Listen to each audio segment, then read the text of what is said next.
Silence fell across the battlefield like a heavy blanket. On the bridge of the Defender, Jake Morrison felt his heart hammering so hard he thought it might burst from his chest. He stared at the massive warship on his view screen, trying to understand what he was seeing. A human ship, but not any human ship he knew about. Where had it come from? How had it gotten here? Commander Zekthar felt confusion flood his mind, and then that confusion transformed quickly into rage. How dare this unknown vessel interrupt his mission? How dare they give him orders? The Valorian Empire bowed to no one. Unknown vessel, Zekthar transmitted, his voice hard as steel. You are in violation of Galactic Council space. You will power down your systems and prepare to be boarded, or we will open fire. Inside the Phantom, Captain Daniel Hayes sat in his command chair with perfect calm. He was a man in his 40s with gray streaks running through his dark hair. His blue eyes were sharp and clear. Around him, his bridge crew worked at stations that glowed with holographic displays. The technology was far beyond anything the Valorian Empire possessed, beyond anything most of the galaxy had seen.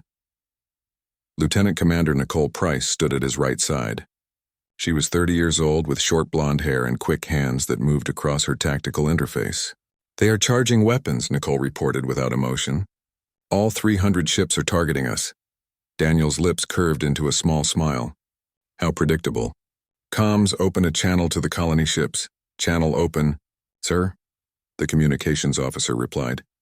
Captain Morrison, this is Captain Hayes. Pull your forces back and protect the evacuation transports. We will handle the Valorians. On the Defender, Jake exchanged glances with his crew. Handle them? It was one ship against 300. Yes, it was a big ship, an impossibly advanced ship, but the numbers were still insane. How could one vessel stand against an entire fleet? But something in Hayes' voice carried such certainty, such absolute confidence that Jake found himself believing. Understood, Phantom. Pulling back now. And Hayes, thank you. Do not thank me yet. Just get those people to safety. Jake turned to his crew. You heard the man. All ships fall back to the evacuation zone. Form a defensive perimeter around the transports. The 12 human ships broke formation and retreated toward the planet. Part of Jake felt like a coward for leaving the Phantom alone, but he also understood that protecting the civilians was the priority. If this mysterious ship could buy them time, he would use every second of it. Zekthar had heard enough. His mandibles clicked together in fury. Some unknown vessel dared to threaten the Valorian Empire. They would learn the price of such arrogance. All ships, open fire. Destroy that vessel. 300 Valorian warships unleashed everything they had. The void of space lit up like a star being born. Plasma bolts by the thousands streaked toward the Phantom. Missile swarms launched from dozens of ships, filling space with deadly projectiles. Particle beams, energy lances, kinetic rounds, all of it roared toward the lone human vessel like an avalanche of pure destruction. It was enough firepower to crack open a planet's crust. It was enough to vaporize a moon. The energy wave rushed forward, promising total annihilation. On the Defender, Amy Crawford watched with wide eyes. Brace for impact, she whispered, even though the weapons were not aimed at them. Then the Phantom's shields came online. A sphere of brilliant blue light expanded around the massive ship. It was beautiful and terrible at the same time. The sphere grew until it surrounded the Phantom completely, a bubble of energy that hummed with power. The Valorian assault struck the shields like a tsunami hitting a mountain, and nothing happened. The plasma bolts dissipated harmlessly. The missiles exploded against the barrier without leaving a mark. The particle beams scattered like light through a prism. Every weapon in the Valorian arsenal hit those shields and did absolutely nothing. The Phantom sat motionless amid the firestorm, completely untouched. The shields did not even flicker. Impossible, Zekthar breathed, his eyes wide with disbelief. Nothing can withstand that much firepower. Nothing. His tactical officer's voice shook slightly. Commander, their shields are not even registering strain. Our sensors show no degradation, no power fluctuation. It is as if we are not even shooting at them. On the Defender's bridge, the crew sat in stunned silence. They watched the display, watched as the most powerful fleet in this sector of space threw everything they had at one ship and failed to scratch the paint. How is that possible? Amy asked quietly. No species in the galaxy has shields that strong. Jake shook his head slowly. I do not know, but I think we are about to find out who has been hiding what. Inside the Phantom, Captain Hayes stood from his chair. His face remained calm, but there was steel in his voice. Their turn is over. Nicole, return fire. Disable only. No kills unless they force our hand. Aye, Captain. Engaging pulse cannons. The geometric patterns along the Phantom's hull suddenly blazed with bright blue light. Ports opened along its flanks, dozens of them, revealing weapons that hummed with contained energy. Then, with precision that seemed almost casual, beams of concentrated light lanced out into space. Each shot was perfectly aimed. Each beam struck a Valorian warship with devastating accuracy, but they did not aim for the reactors or the life support systems. They did not aim for the crew quarters or the bridges. Instead, they targeted weapon arrays and engine systems, the parts of the ship that made it dangerous but not the parts that kept people alive. A Valorian cruiser took a hit to its main gun battery. The weapon exploded in a shower of sparks and the ship went dark. Another vessel was struck in its engine core. The drives shut down instantly, leaving the ship drifting. A third took hits to all of its weapon ports, rendering it defenseless but intact. The Phantom moved through the Valorian fleet like a surgeon with a scalpel. Every shot was measured. Every hit was precise. There was no wasted motion, no unnecessary force. In 30 seconds, 50 Valorian warships went dark, floating dead in space. Their crews were alive and unharmed, but their ships were useless. Cease fire, Daniel ordered quietly. Hail them again. Commander Zekthar stared at his tactical display in absolute horror. 50 ships, 50 of his finest warships disabled in half a minute. The mysterious human vessel had not even moved from its position. It had simply turned slightly and fired, and his fleet had been cut down like wheat before a blade. Commander, his second officer said urgently. What are your orders? Zekthar could not answer. His mind struggled to process what he was seeing. The Valorian Empire was one of the strongest military powers in the galaxy. Their technology was advanced, their warriors fierce, their tactics proven over centuries of warfare. And yet this single ship had stopped them cold, not defeated them with overwhelming force, but stopped them with such casual ease that it felt like mockery. The communication channel opened again. The voice of Captain Hayes filled every Valorian bridge, calm and patient. Commander Zekthar, I believe we have made our point. Your ships are outmatched. Your weapons cannot harm us, but we can disable every vessel in your fleet whenever we choose. I am giving you one chance to avoid further embarrassment. Order your fleet to cease fire and listen to what I have to say. Zekathar's pride screamed at him to refuse, to order his remaining ships to attack, to die fighting rather than submit. But he was also a practical warrior. Continuing this fight would only result in the destruction of his entire fleet. He would achieve nothing except getting his crews captured or killed. Valorian fleet, he transmitted on all channels. Cease fire. Hold position. The remaining 250 warships stopped shooting. The void fell quiet again, but this time the silence was different. It was the silence of shock, of fear, of a galaxy that had just realized something fundamental had changed. Daniel Hayes's image appeared on the main view screen of every Valorian ship. He wore a uniform that no one recognized, dark blue with silver trim and insignia that meant nothing to the galactic databases. Behind him, the bridge of the Phantom gleamed with technology that looked like something from a dream. I am Captain Daniel Hayes of the United Colonial Service Phantom, commanding officer of humanity's Deep Space Research and Defense Initiative. We are what happens when humanity is given time, resources, and motivation to push beyond the limits others set for us. On the Defender, Jake leaned forward, fascinated. His crew watched in silence as this mysterious captain spoke. Amy's fingers moved quickly, recording every word, every image. Daniel continued, and now his tone grew harder, colder. For the past 20 years, while the Galactic Council kept humanity confined to a handful of systems, treating us like children who needed supervision, we have been building, learning, advancing. We took your restrictions and your rules and we used them as motivation. You thought you knew what humans were capable of. You thought you had us figured out. You were wrong. Zekthar felt his blood turn to ice as his tactical officer spoke urgently. Commander, sensors are detecting multiple new signatures. They are decloaking, all around us. The Valorian commander looked at his display and felt something close to despair. Space itself seemed to tear open in dozens of locations around his fleet. Reality rippled and shimmered as cloaking fields dropped. One by one, more ships materialized from nothing. Ambassador Court stood on the bridge of his council ship, staring at the tactical display with growing alarm. The situation had spiraled far beyond a simple border dispute. What should have been a routine enforcement action had become something much more serious. An unknown human fleet with technology that surpassed anything in the Council's databases had appeared and stopped the Valorian Empire cold. The ambassador was a Threxian, a species known for diplomacy and patience. His gray skin was marked with the blue patterns that indicated high rank. He had served the Council for 40 years, negotiating treaties and resolving conflicts across dozens of systems, but he had never encountered anything like this. "Get me a full sensor analysis of those human vessels," Court ordered. "I want to know everything about them. Hull composition, power output, weapons capabilities, shield strength, everything." His science officer worked quickly at her station, but after a moment she looked up with frustration. "Ambassador, our sensors cannot penetrate their hull shielding. The readings we are getting do not make sense. The power output alone is beyond our measurement scale. If these readings are accurate, just one of those ships generates more energy than our entire fleet combined." Court felt his stomach tighten. "That is impossible. No species in the galaxy has that level of technology, not even the Elders. Nevertheless, that is what the sensors show. And their shields, Ambassador. Their shields stopped a full assault from 300 Valorian warships without any sign of strain. I have never seen defensive technology like this."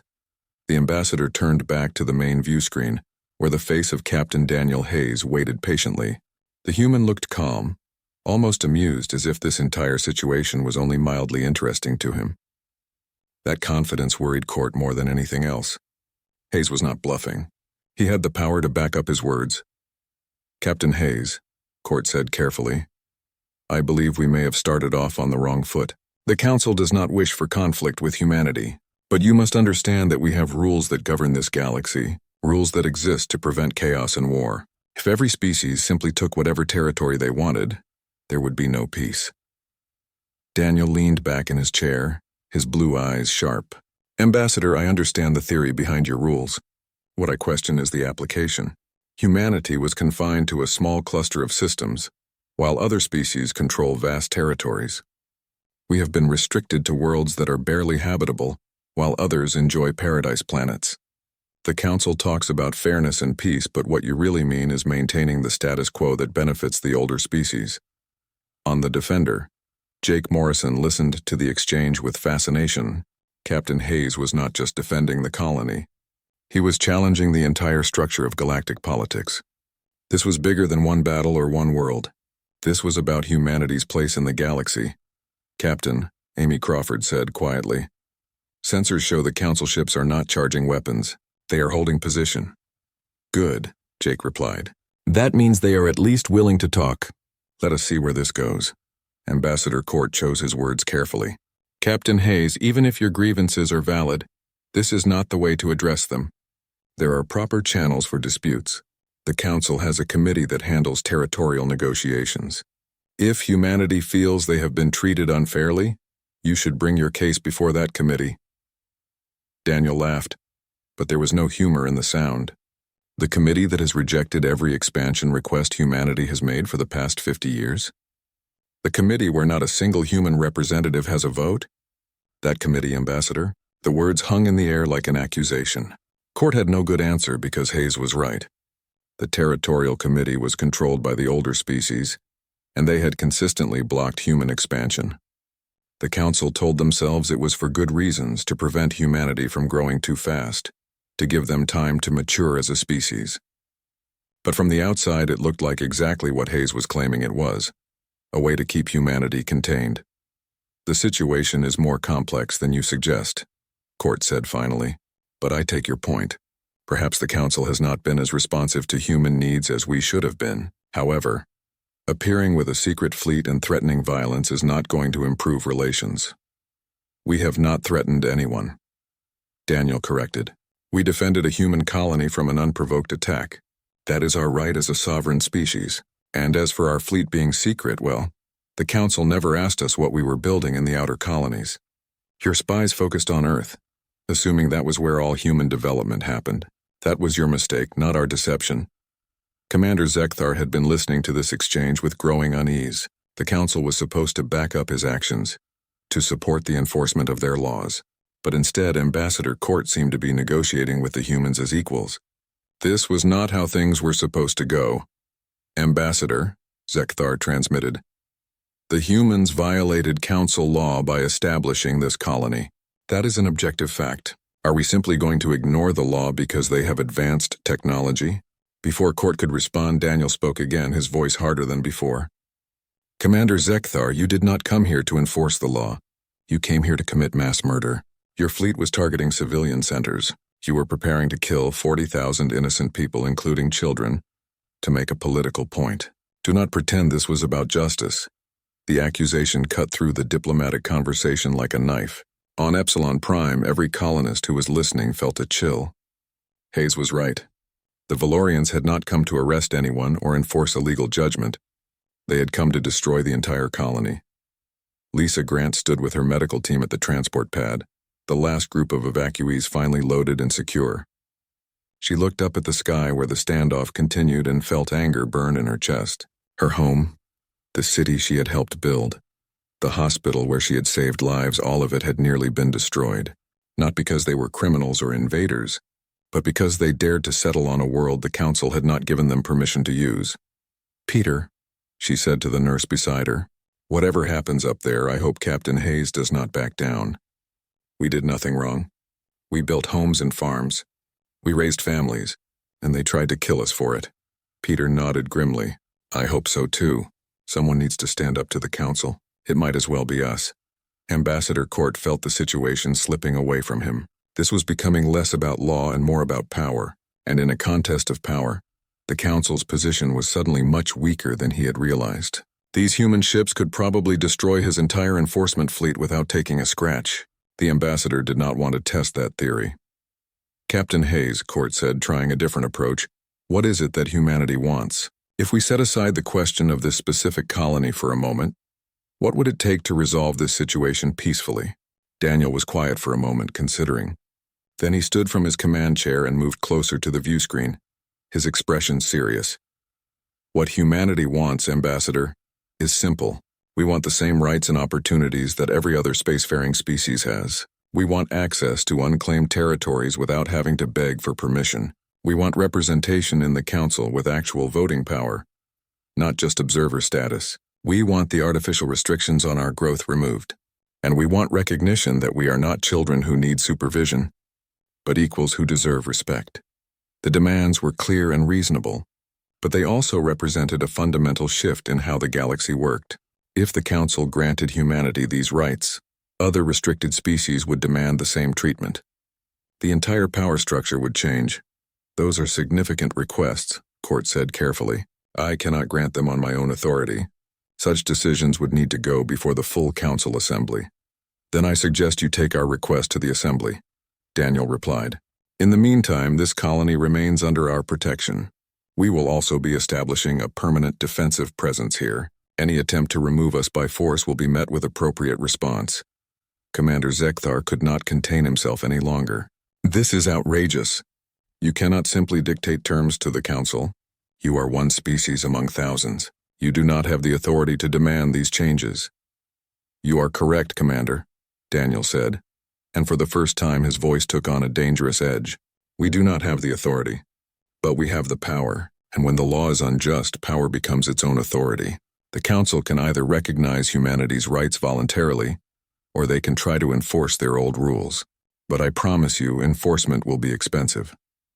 On the Phantom's bridge, Nicole Price watched her tactical displays carefully. Captain, the Council ships are receiving new orders. Their flagship is requesting private communication with you. Put it through, Daniel ordered. Ambassador Court's face appeared on a private channel, visible only to Daniel and his command staff. The ambassador's expression was tired and worried. Captain Hayes, I am going to be honest with you. What you are asking for would normally take years of negotiations and political maneuvering, but I believe the Council will have no choice but to give you what you want. The Valorian fleet hung motionless in space, surrounded on all sides. Commander Zekthar looked at his tactical display and saw his worst nightmare made real.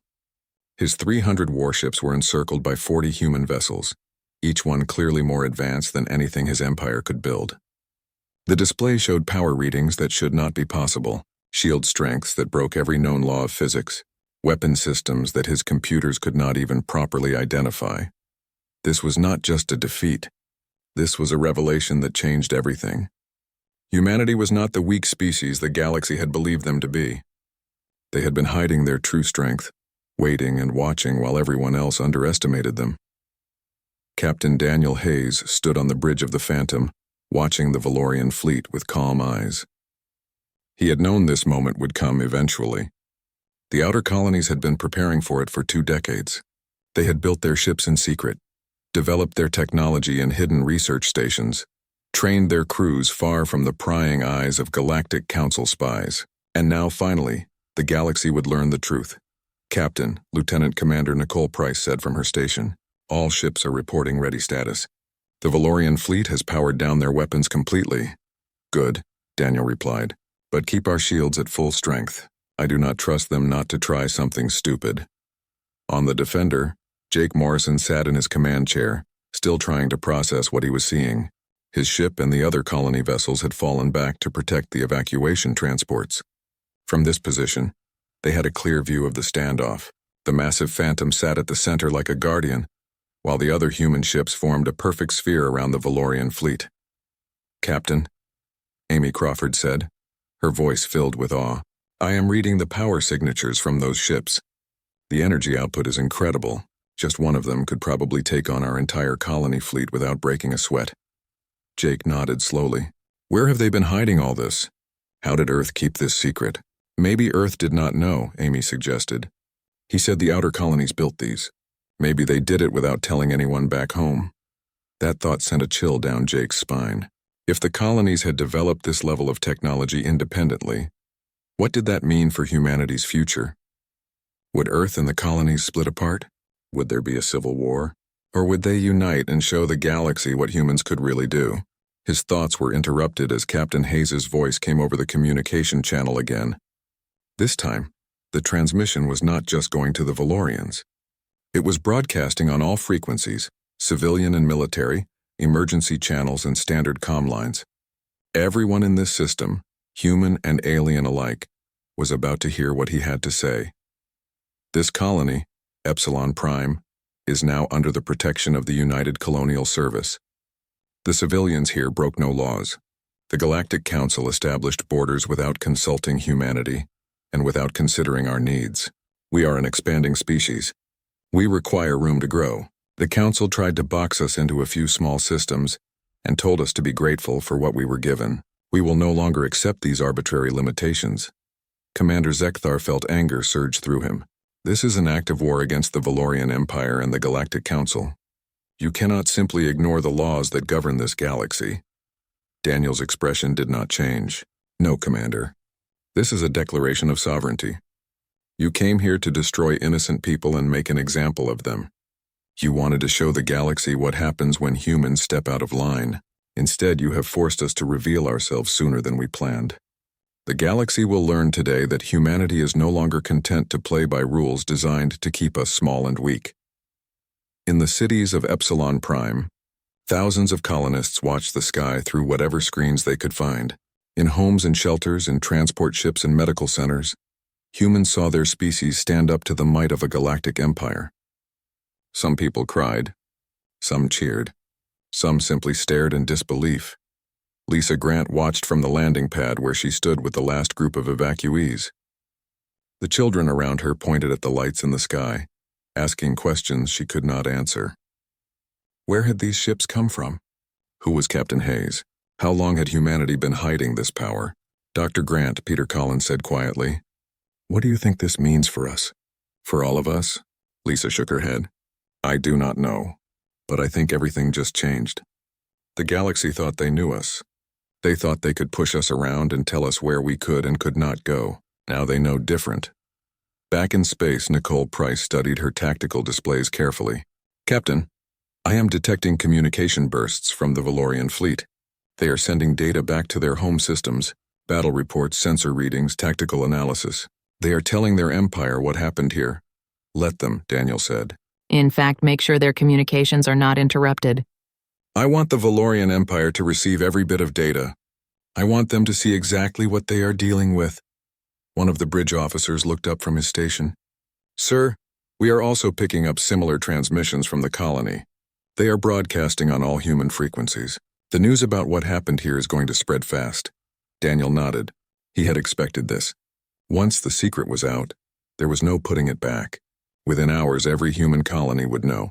Within days, Earth itself would receive the news. Within weeks, every species in the galaxy would be talking about the unknown human fleet that appeared from nowhere. How is the evacuation proceeding?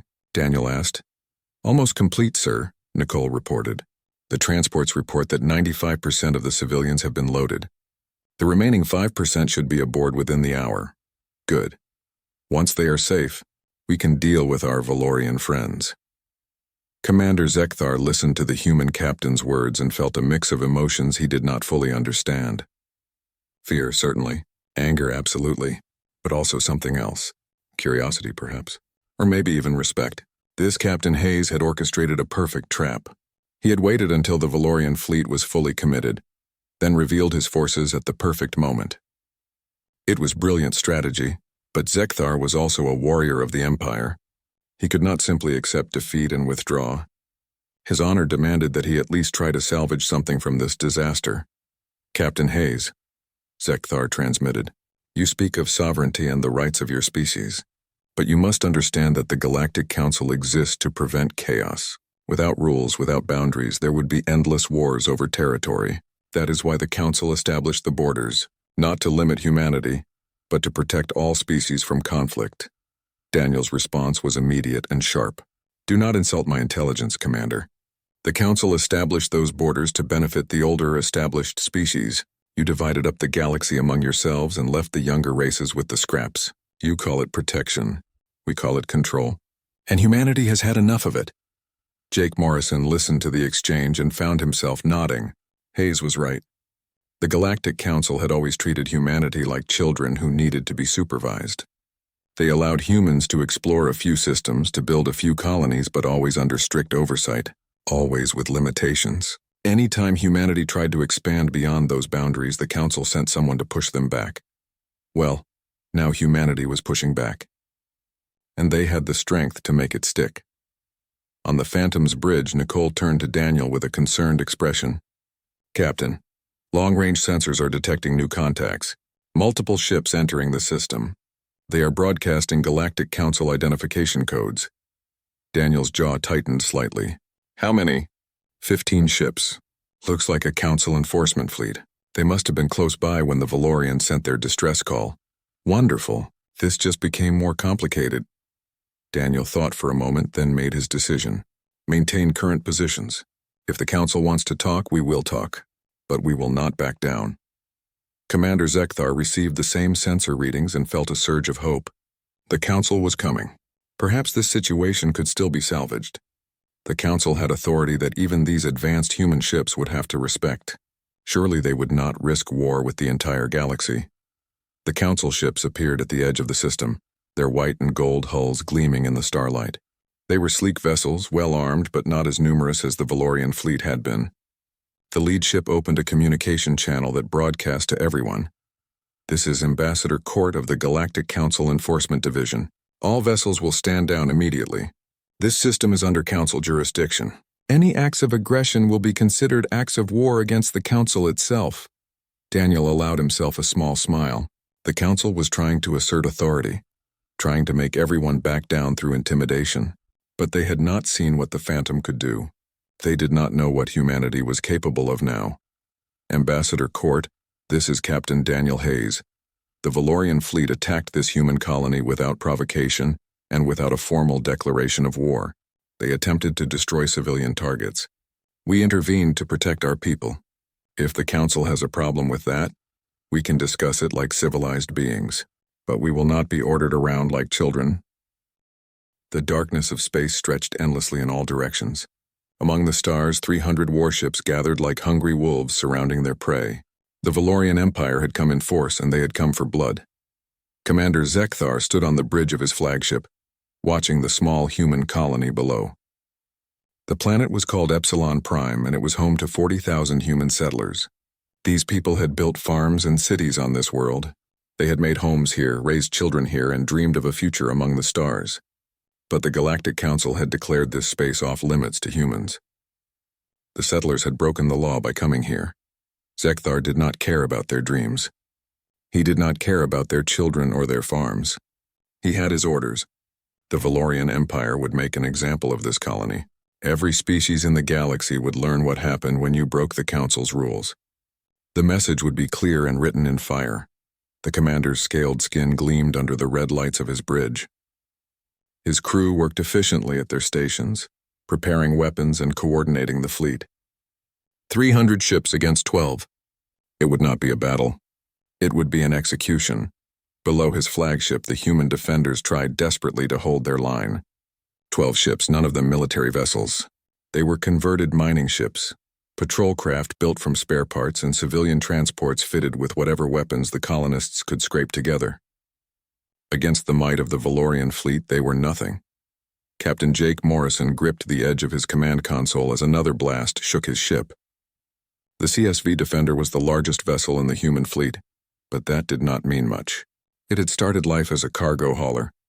The guns mounted on its hull had been salvaged from a decommissioned police cutter. The shields were holding, but barely. Jake was 32 years old. He had brown hair that was starting to gray at the temples even though he was young. The stress of command did that to a person. He had come to Epsilon Prime 3 years ago with his wife and daughter. They were down on the planet now, probably being loaded onto evacuation ships, if they survived. If any of them survived. Shields at 18%, Lieutenant Amy Crawford called out from the tactical station. She was young, maybe 25, with red hair pulled back in a tight bun. Her hands moved quickly across her controls, trying to balance power between weapons and defense. It was an impossible task. We cannot take many more hits like that, Captain. Jake felt his jaw tighten. He wanted to scream. He wanted to rage at the unfairness of it all. They had sent a distress signal hours ago, begging for help from Earth. But Earth was 3 weeks away, even at the fastest speed their ships could manage. No one was coming. They were alone. Route all auxiliary power to the forward shields, Jake ordered. His voice was steady, even though his heart was racing. A captain had to be calm. The crew needed to see strength, not fear. We need to buy the evacuation ships more time. On the bridge, the crew worked without complaint. They all knew what this meant. Every minute they held the line was another minute for the civilians to escape. Every hit they took was a hit that did not strike the transports fleeing the planet. They were going to die here, but they would die buying time for their families. Down on the surface of Epsilon Prime, Dr. Lisa Grant was not thinking about the battle in space. She was thinking about the children. There were so many children. They came in groups of 20 or 30, some holding hands, some crying, some silent with shock. She and her medical team loaded them onto the transport ships as fast as they could. Lisa was 40 years old and had been a doctor for 15 years. She had treated broken bones, delivered babies, and saved lives in her clinic on Epsilon Prime. But nothing in her training had prepared her for this. The sky above was on fire. Streaks of light cut through the darkness as weapons discharged in orbit. Every few seconds, a flash would bloom like a deadly flower as a shield failed or a ship exploded. "That is the last of them from this sector," Nurse Peter Collins said, jogging up to her. He was covered in dirt and sweat. His uniform was torn. "But there are still thousands more in the northern settlements." Lisa looked up at the chaos overhead. Somewhere up there, Jake Morrison and his crew were dying to give them time. How much longer could they hold? An hour? Less? "We keep moving," she said, her voice firm. "We get as many out as we can." Peter nodded and ran toward another group of colonists waiting near the transport pad. Lisa followed, pushing down the fear that threatened to overwhelm her. There was no time for fear. There was only time to save whoever they could.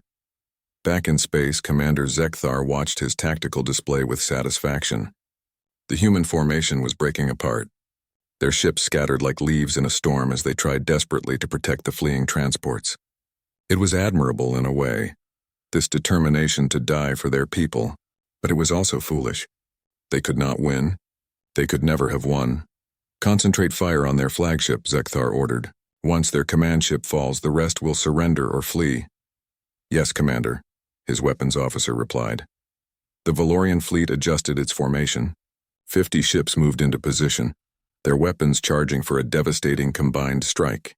The human flagship, that pathetic converted cargo hauler, would be vapor in moments. But then something strange happened. "Commander," the tactical officer said, his voice uncertain, "we are detecting a spatial anomaly." Zekthar turned toward the officer. "Explain." "Unknown, sir. There is something at coordinate 73 Mark 9. It is not matching any known signature in our database. It is large, approximately 2 kilometers in length." 2 kilometers. That was massive. Larger than any dreadnought in the Valorian fleet. Zekthar felt a flicker of unease in his chest. Weapons status of this anomaly? No energy signatures detected. It could be a sensor error or perhaps debris. The commander stared at his display. A sensor error seemed unlikely. Their equipment was the finest in the galaxy. But what else could it be? There were no human ships that large. Earth barely had a dozen vessels capable of interstellar travel. On the Defender, Lieutenant Crawford suddenly sat up straight at her station. Captain, I'm picking up something strange. There is a massive distortion in space, right in the middle of the Valorian formation. Jake moved quickly to her station, looking over her shoulder at the readings. "What kind of distortion?" "I do not know. It is like nothing is there, but all our sensors are screaming that something is. The readings do not make sense." Before anyone could respond, the fabric of space itself seemed to ripple. It was as if reality had become water, and something enormous was rising from beneath the surface. The distortion expanded outward, growing larger and larger.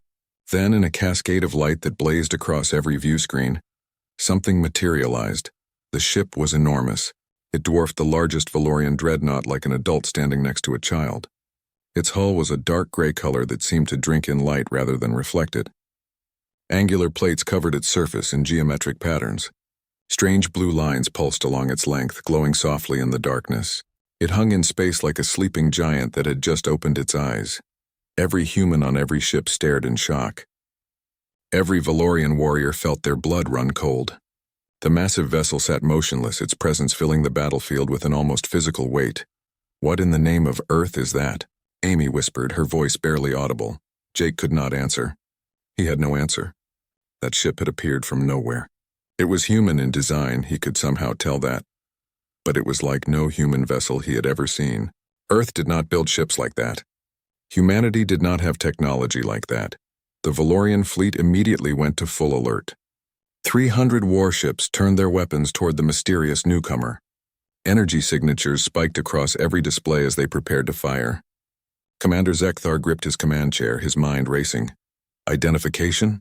he demanded. "No match in any database, Commander.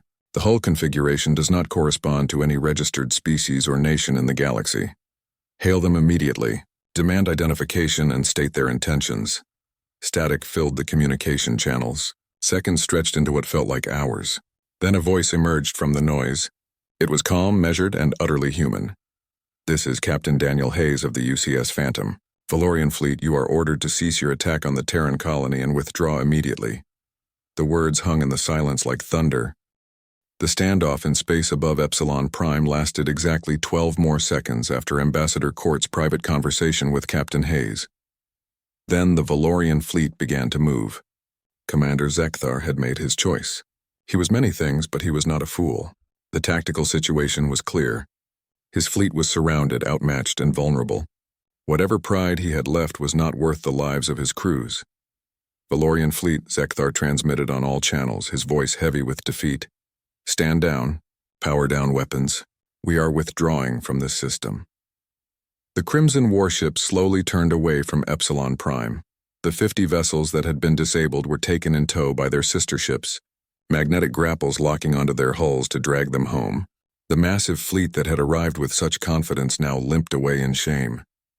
It would be a long journey back to Valorian space, and every member of that fleet would remember this day for the rest of their lives. Captain Jake Morrison watched them go from the bridge of the Defender. His crew was quiet, the earlier cheering having faded into exhausted relief. They had survived. Against impossible odds, with nothing but courage and determination, they had held the line long enough for help to arrive. And what help it had been! "Captain," Amy Crawford said softly, "what do you think happens now?" "I mean, after today, everything is different," Jake nodded slowly. "I think the galaxy just learned that humanity has teeth, and now they have to decide how to deal with that. On the Phantom, Daniel Hayes stood at the main view screen watching the Valorian fleet retreat into the distance.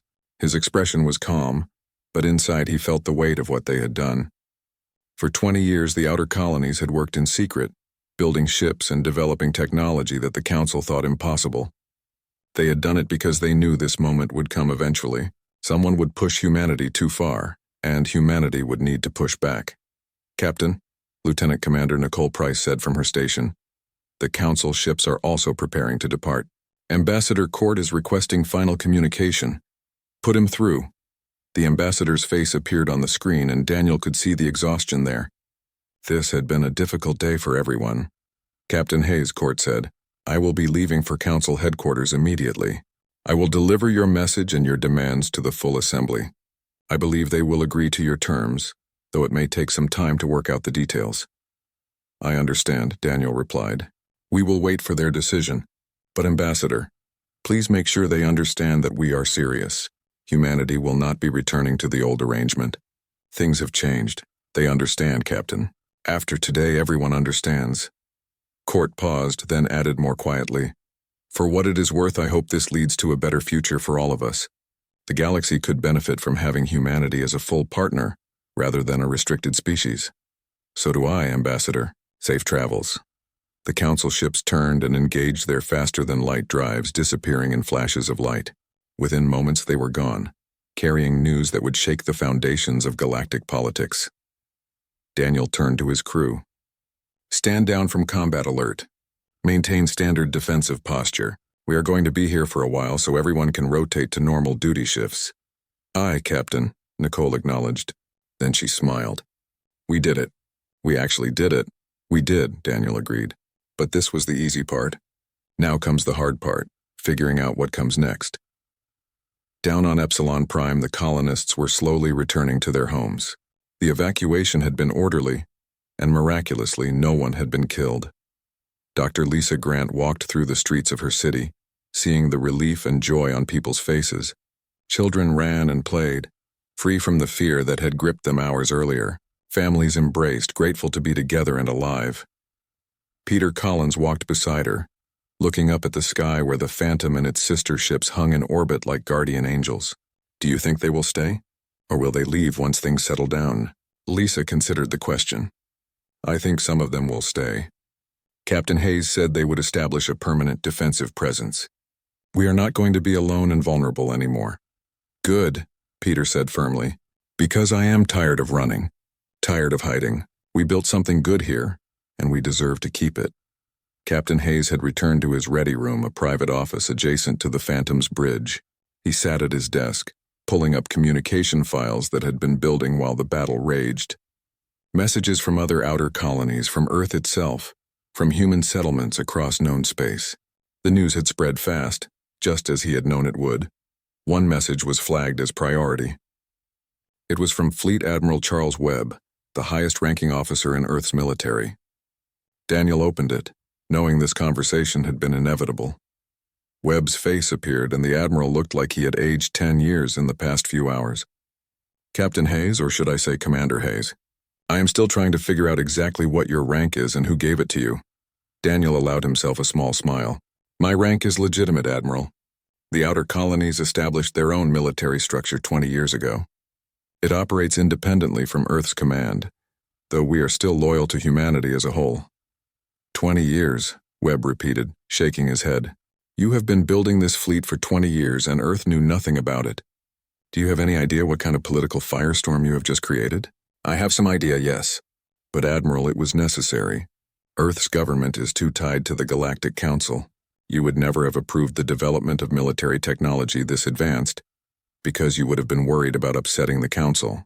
We could not let politics stop us from preparing for what we knew was coming." Webb was quiet for a long moment. "You were right. I hate admitting that, but you were right. The Council has been holding us back, and we have been letting them because we were afraid of conflict. But your actions today, Hayes, they cannot be undone. The galaxy knows humanity has power now. What are you planning to do with it?" "We are planning to use it to protect human interests," Daniel replied. "To make sure no one ever tries to destroy a human colony again. To ensure that humanity has a real voice in galactic affairs." And yes, Admiral, we are planning to expand. Humans need room to grow and we are going to take it. The Council will fight you on this. Perhaps. But after today, I do not think they will fight very hard. We have shown that we can match them militarily. And more importantly, we have shown that we are willing to do so. Webb nodded slowly. You know that Earth's government is going to want control over your fleet. They are going to demand that you and your ships submit to proper authority. Daniel met the Admiral's eyes directly. And you know that is not going to happen. The outer colonies are autonomous. We have our own governments, our own resources, our own military. We are part of humanity. But we are not subject to Earth's direct control. That is going to be hard for some people to accept, but it is the reality. This could split humanity apart, Webb warned. We could end up fighting each other instead of standing together. That is a choice Earth will have to make, Daniel said quietly. We do not want division. We want partnership. But we will not give up our independence. The outer colonies have proven that we can innovate and defend ourselves. We deserve to be treated as equals, not subordinates. The conversation ended without resolution, but Daniel had not expected otherwise. There would be months, maybe years of negotiations ahead. Earth's government and the outer colonies would have to figure out their relationship. But Daniel was confident they would find a way. Humanity had always been at its best when united, and the challenges ahead would require unity. Jake Morrison received orders to remain in orbit around Epsilon Prime for the next week, helping coordinate the colony's return to normal operations. His crew was exhausted but happy. They had faced death and survived. More than that, they had witnessed a turning point in human history. Captain, Amy said as they reviewed the day's reports. I have been thinking about what Captain Hayes said, about humanity building in secret and preparing for this moment. Do you think there is more? More ships we do not know about? More technology? Jake considered the question. Probably. If they built the Phantom and 40 other ships without anyone knowing, who knows what else they have been working on. But honestly, I am just glad they were there when we needed them. Me too, Amy agreed. Me too. On the Phantom's bridge, Nicole was reviewing casualty reports. Thanks to their intervention, the human casualties were minimal. A few injuries from the initial Valorian attack, but no deaths. The Valorian fleet had suffered no casualties either, just damaged ships and wounded pride. It was in many ways the perfect outcome. Humanity had demonstrated its power without unnecessary bloodshed. Captain, Nicole reported when Daniel returned to the bridge. Long-range sensors are detecting multiple incoming vessels. They are broadcasting human identification codes. Looks like reinforcements from other colonies. How many? At least 60 ships, sir. And they are all using the new technology. Someone decided to send everything we have. Daniel nodded with satisfaction. Good, let the galaxy see exactly how strong we are. No more secrets, no more hiding. From now on, humanity stands in the light.